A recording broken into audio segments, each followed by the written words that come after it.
നാലാളറിയെ കൈപിടിക്കും തിരുനാടകശാലയിൽ ചേർന്നു നിൽക്കും.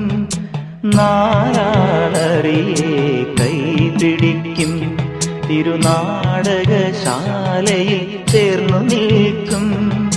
യമുനാ നദിയായി കുളിരലയിളകും നിനവിൽ അമ്പലപ്പുഴെ ഉണ്ണിക്കണ്ണനോടു നീ എന്തു പരിഭവം മെല്ലയോതി വന്നുവോ.